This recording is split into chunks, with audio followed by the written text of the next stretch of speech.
정영택 목사의 쉐마 바이블입니다. 오늘은 출애굽기 30장 1절에서 10절 말씀입니다. 찬송은 361장 기도하는 이 시간, 이 찬양을 함께 부르시면서 은혜가 되시길 바랍니다. 오늘 말씀은 이렇게 시작합니다. 너는 분향할 단을 만들지니 곧 조각목으로 만들되 장이 1규빗, 광이 1규빗으로 네모 반듯하게 하고 고는 2규빗으로 하며 그 뿔을 그것과 연하게 하고 단 사면과 전후 좌우면과 뿔을 정금으로 싸고 그 위에 금태를 둘을 찌며 금태 아래 양편에 금고리 둘을 만들되 곧 그 양편에 만들지니 이는 단을 매는 채를 꿰 곳이며 그 채를 조각목으로 만들고 금으로 싸고 그 단을 증거계 위 속죄소 맞은편 곧 증거계 앞에 있는 장밖에 두라. 출애굽기 27장에서 하나님의 성막을 지으면서 그 성막에 어떠한 것들이 있어야 되느냐 하는 것이 즉 성막 기구들에 대한 것들을 얘기하고 있습니다. 성막이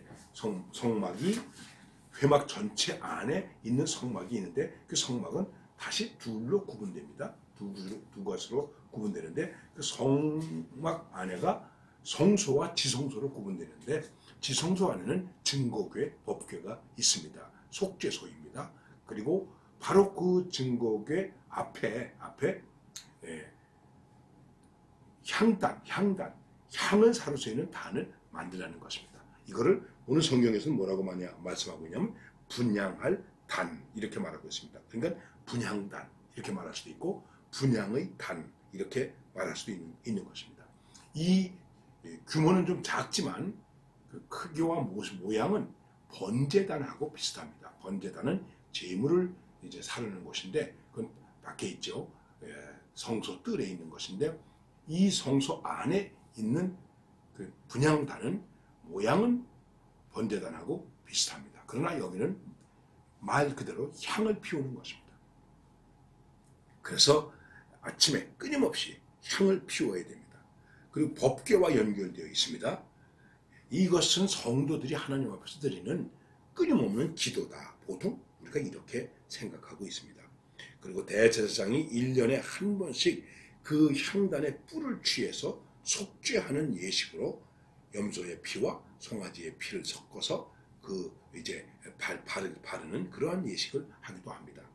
요한계시록 8장에 가보면 우리 성도들이 하는 기도에 대해서 그것을 금향로에 담아서 하나님 앞으로 올려간다. 이렇게 말씀하는 말씀도 있습니다. 이 분향단 역시 기도다. 이렇게 이야기할 수 있습니다. 하나님의 사람들은 기도를 통해서 하나님과 만납니다. 그리고 우리가 기도할 때에 그냥 내가 하나님께 하고 싶은 말, 나의 소원과 간구를 말하는 것으로 얘기할 수 있겠지만 그 기도 속에서 우리는 또 어떻게 되겠습니까? 하나님의 음성을 들어야 됩니다. 그래서 기도하고 그 다음에 그 기도한 사람의 모습을 가지고 살아야 된다. 이렇게 얘기할 수 있는 것입니다. 기도를 통해서 하나님의 능력을 힘입고 인도하심을 받을 수 있습니다. 기도를 통해서 언제든지 우리는 하나님의 은혜를 바라볼 수 있습니다. 그 은혜의 보좌로 나아간다. 이렇게 우리가 얘기할 수 있는 것입니다. 그래서 기도에 대한 것을 여러분들에게 특별히 설명하지 않아도 너무나 잘 아는 내용입니다. 그런데 이 기도에는 하나님께 올려드리는 그 향기로움 이외에 다른 것이 거기 섞여져서는 안 됩니다. 향으로 피울 수 있는 향이 있는데 그 재료 이외에는 지시한 재료 이외에 다른 재료를 써서는 안 된다는 것입니다. 여러분 우리의 기도가 얼마나 순수합니까? 우리 한번 생각해 보아야 됩니다. 우리가 흔히 이런 얘기를 많이 하죠. 기복적이다. 그 얘기는 무엇입니까? 기도 속에 나의 이기심이 들어있다는 것이죠. 이기심이 들어있는 이기적인 것을 구하는 것은 그게 바로 기복이 되는 것입니다. 기복주의 신앙. 한국 교회에 이 기복주의 신앙이 너무나 많이 있습니다. 제가 고향에 가서 초등학교 때 친구들을 만났습니다. 옛날엔 국민학교죠. 그러면서 이 친구 저 친구의 이제 저 친구들의 그 문화를 안부를 묻는 가운데 이런 얘기가 있었습니다. 그 아무개 친구 요새 잘 지내냐? 그랬더니 잘 지낸대. 그 친구 술 많이 먹던데 요새도 술 그렇게 많이 먹나? 그랬더니 아니야 술 끊었어. 예수 믿고서 술 끊었어. 이렇게 말하더라고요. 그 말을 들으니까 너무나 반가웠습니다. 예수 믿고서 술을 끊었다. 이렇게 말하는 거예요. 그런데 그 다음에 아니 어떻게 예수를 믿게 되었대? 그랬더니 이렇게 말하더라고요. 자기 부인을 따라서 교회에 나가면서부터 일이 잘 풀려나갔대요. 아마 사업도 좀 잘 되고 돈도 벌게 되고 그런 것 같아요. 제가 그 이상의 얘기는 하지 않았습니다. 우리가 예수를 믿어서 기도하고 기도하는 것을 통해서 하나님의 은혜를 통해서 우리의 삶이 잘 될 수 있습니다. 돈도 벌 수 있습니다. 승진도 할 수 있습니다. 명예도 가질 수 있습니다. 그런데 만일 우리가 그런 것들을 구하면서 그런 것들을 위해서 나의 이익을 위해서 기도한다면 그것은 그 신앙이 뭐가 되겠습니까? 자기의 복을 구하는 기복적인 신앙이 된다는 것입니다.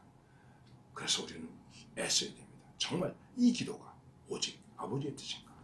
예수님의 마지막 기도인 겟세마네 동산의 기도를 너무나 잘 아시지 않습니까? 이 잔을 내게서 떠나가게 해주옵소서.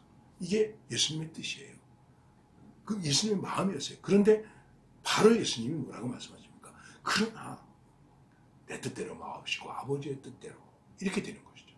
이게 진짜 기도예요. 여러분, 하나님 나 이게 필요합니다. 이렇게 해주시면 좋겠습니다. 이런 것이 힘듭니다. 이런 거 해결해 주세요. 그러나 내 뜻대로 내 마음대로 나 좋은 대로가 아니라 아버지의 뜻대로 하나님의 뜻대로 이런 순수함이 우리에게 있어야 된다고 하는 것입니다.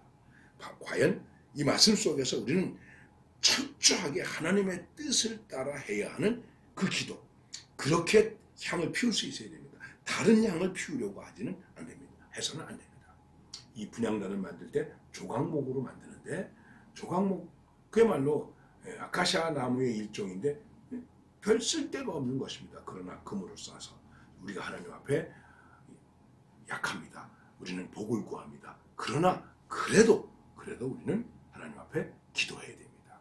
끊임없는 기도, 순수한 기도, 자기 욕심을 버린 기도, 이런 기도를 통해서 하나님의 은혜를 더욱 풍성히 누리며 승리하시기를 바랍니다.